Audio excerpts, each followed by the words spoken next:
how did we get here? It's not like we just fucking woke up one day in this hellscape that we exist in. It took a long time to get here. And since we're including women, I would like to give women precisely half the blame for this.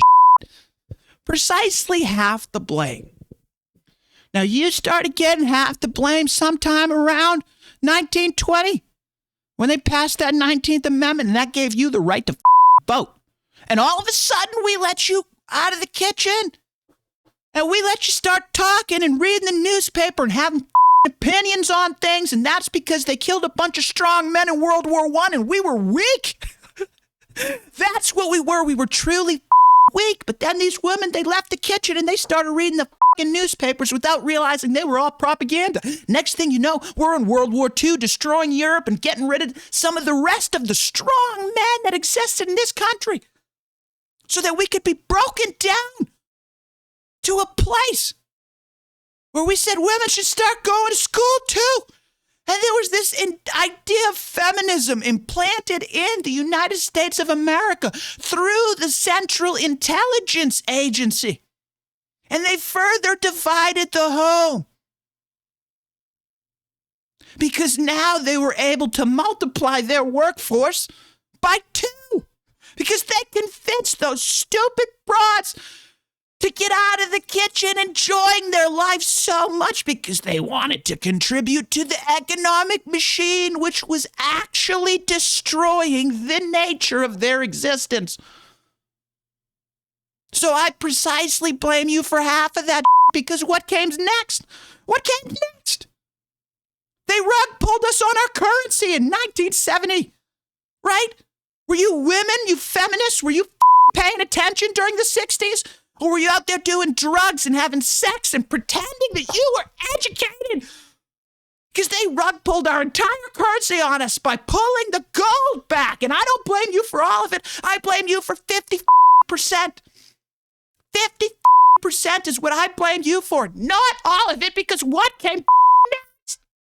What came next? A cycle of deregulation and structuralization that led to monopolies and corruption that ruined this country, and it allowed us to become so divided that we were divided in our household now by our sexuality. We voted this communist Barack Obama into office, and in 2012, he signed the Smith-Mundt Remodernization Act. And that allowed our government to finally start propagandizing us full time. And from 2012 until today, we went through 12 years of cultural war. There was a culture war, and who was that culture war on? It was on the strong men in our community.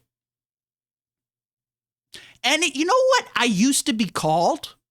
Before 2012, when I would offer advice to people, they would say, here's a smart man. Here's a smart man doing a good thing, providing his knowledge to someone that doesn't have the knowledge around him to help them better themselves in society. You know what they said after 2012? Quit mansplaining. Quit mansplaining, you racist, you misogynist, you homophobe. Let the gay guy in the wheelchair talk. He's got one arm. He's been vaccinated through his mind. He's got an opinion too. Let's make him president. Let's make him captain of the football team. Well, he can't play football. He's in a fucking wheelchair. Are you anti-handicapping? Are you ableist? Are you an ableist? That's what happened. That's what happened to this country.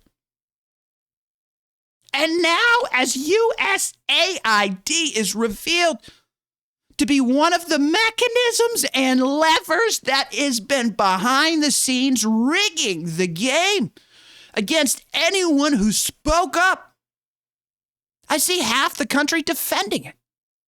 It's aid for foreign nations. No, it's not. It's, in fact, not that at all. If you look into it, you will find out that it's not that. And if someone on television or in a newspaper told you it's something other than that, they are lying to you. Is that uncomfortable to hear? is how we got here uncomfortable, then how are you ever going to expect to be anywhere else? How are we ever going to be in a place where something good happens if we can't recognize the bad shit that's happening right in front of our face? And February 14th, 2025 is a great day to wake up. Why not? In your relationship, in your own consciousness, in your own life, in your political awakening. Today could be the day you go look into USAID and you realize, oh, our government's corrupt the whole time. This makes sense.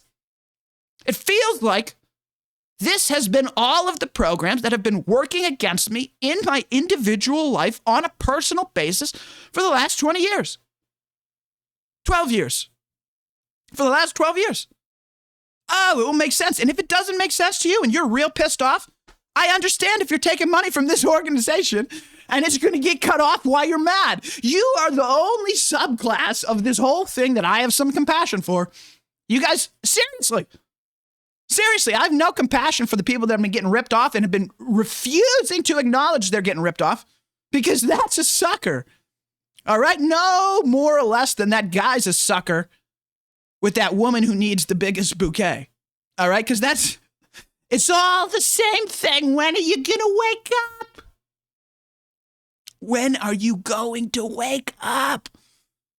That's the question that the American people, a small portion, have been asking the whole time. So if I do have some compassion for somebody, it's going to be for the people that have been rigging the game the whole time. And now all of a sudden, they're the ones that are losing. Hey, what the f***?